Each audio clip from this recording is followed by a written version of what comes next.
What is happening, baby?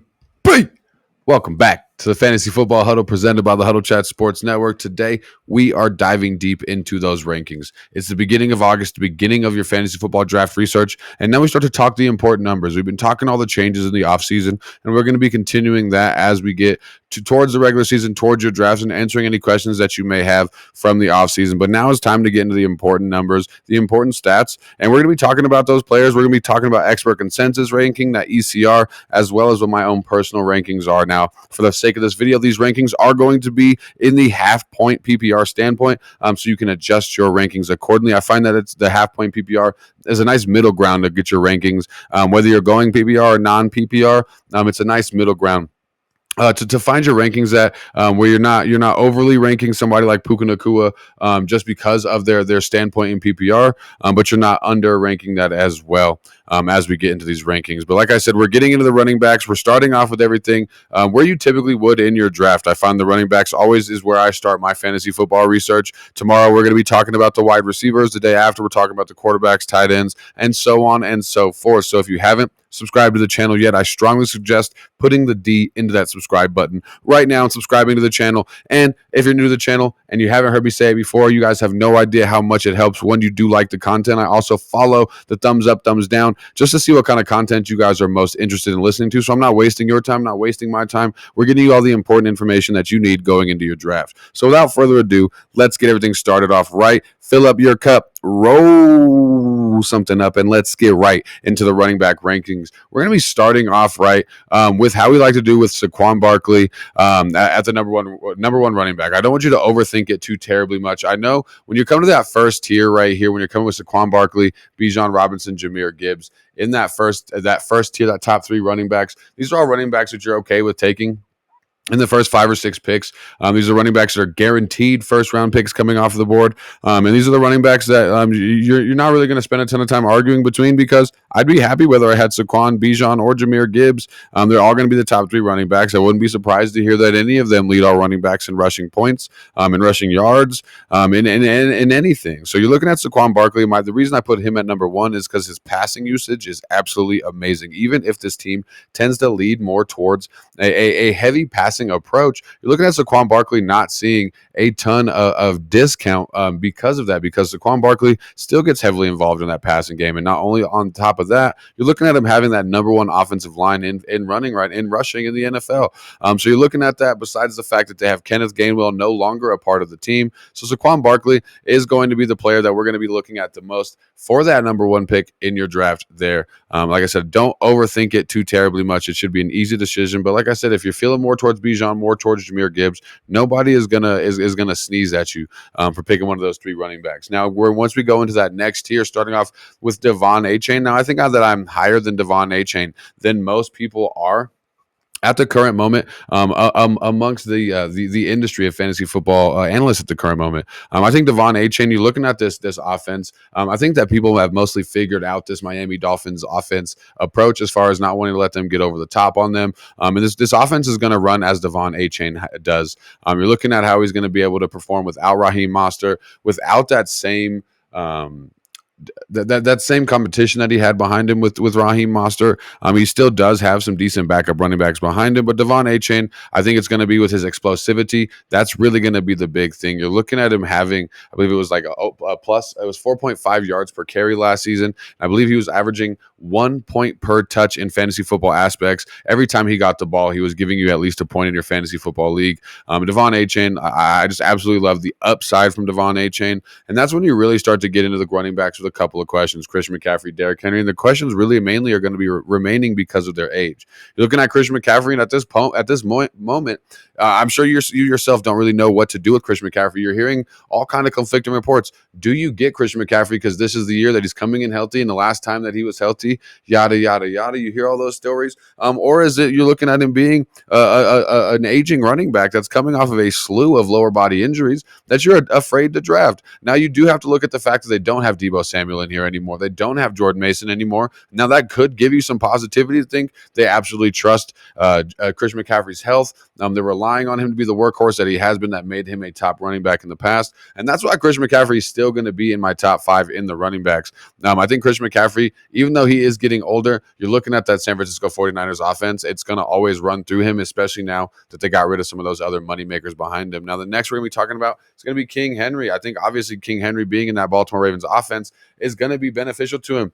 He doesn't have to have the same target share that he used to have when he was in Tennessee. He's at this current age, you're expecting him to have about a 5 to 8% target share in the offense. Really, it's going to be the touchdown upside that you get from King Henry that's really going to make you want to draft him. Right under that, you're looking at me taking Ashton Giante there from the Las Vegas Raiders, the rookie who's got a ton of upside, a ton of explosivity, and we're excited to see him.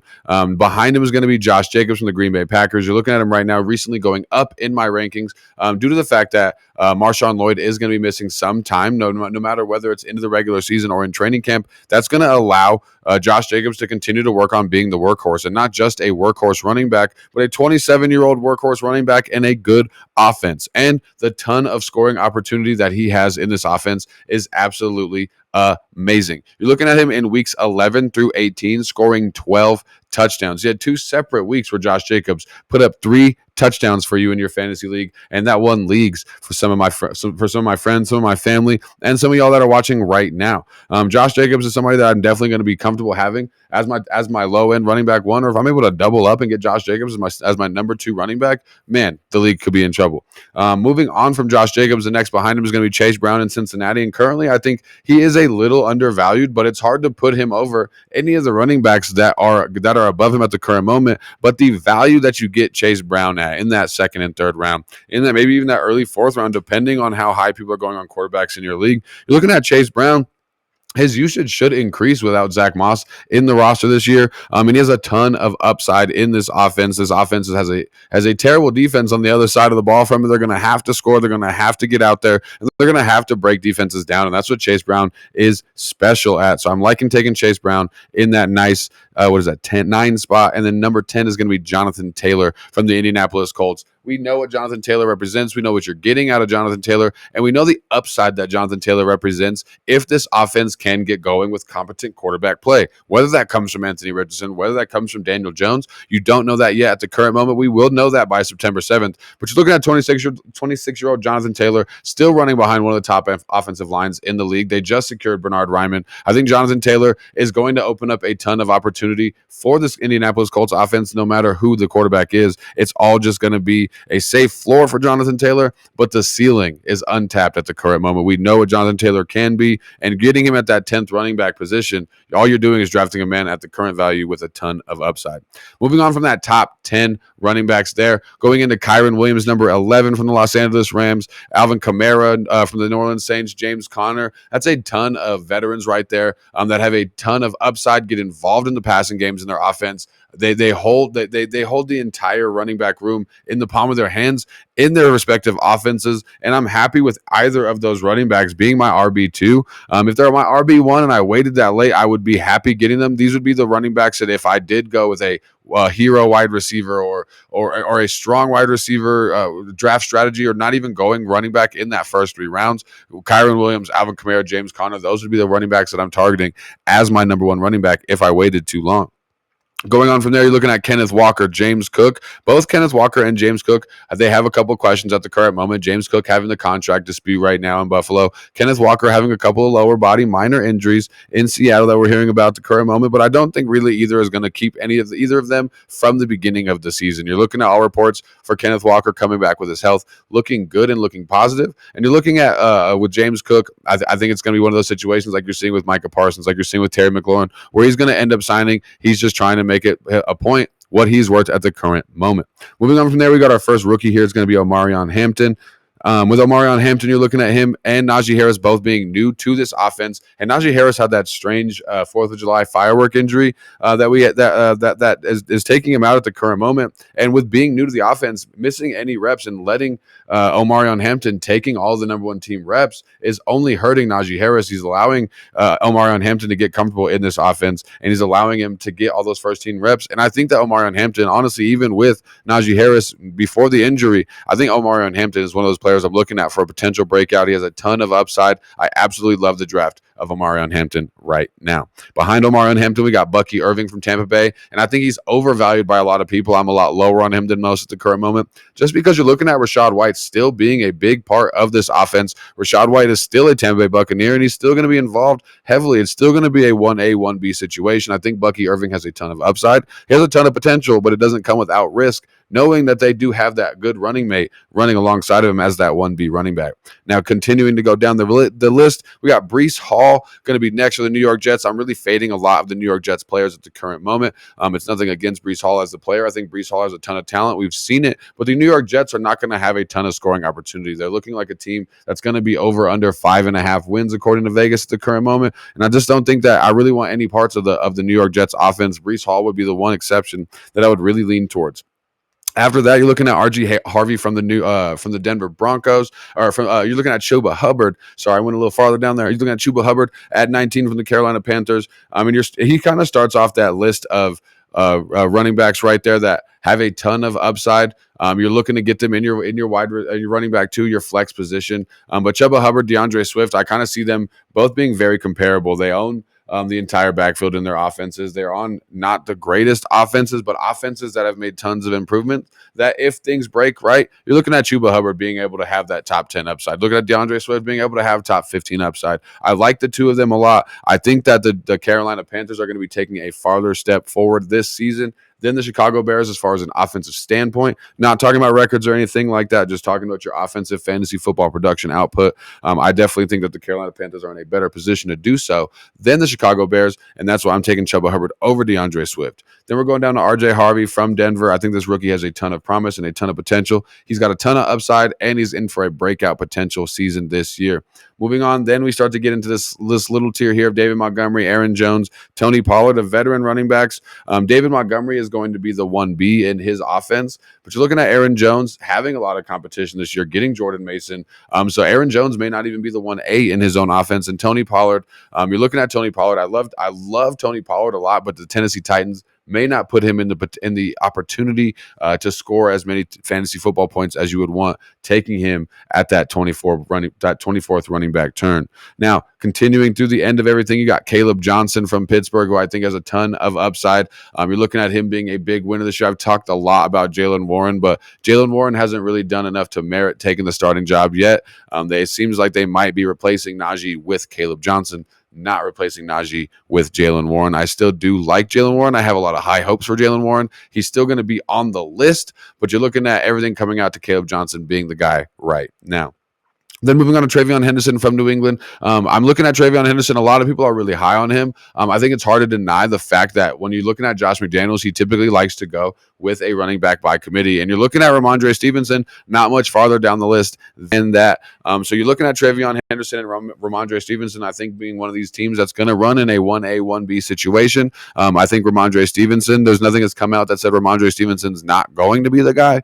You're looking at both of them having a ton of opportunity, a ton of potential. TreVeyon Henderson being the younger man, having the more opportunity to go as that power back, that first and second down back, that early down back, is really what makes me more excited about TreVeyon Henderson. But I think that TreVeyon Henderson is actually making Ramondre Stevenson undervalued right now. And at the beginning of the year, Ramondre Stevenson might be the running back that you want to have in that New England Patriots offense. Now, moving on from there, finishing everything off, you're looking at going after TreVeyon Henderson, Brian Robinson Jr. from Washington, who I also think is undervalued at the current moment, just because you're looking at the entire offense around him and what it's been able to do this last season. Brian Robinson Jr. was a big portion of that. I think Brian Robinson Jr. is going to be one of those running backs that third running back that's going to be able to come in handy in bye weeks and throughout injuries. That's really going to help your team out. Then from there, we're going to be looking at Isaiah Pacheco.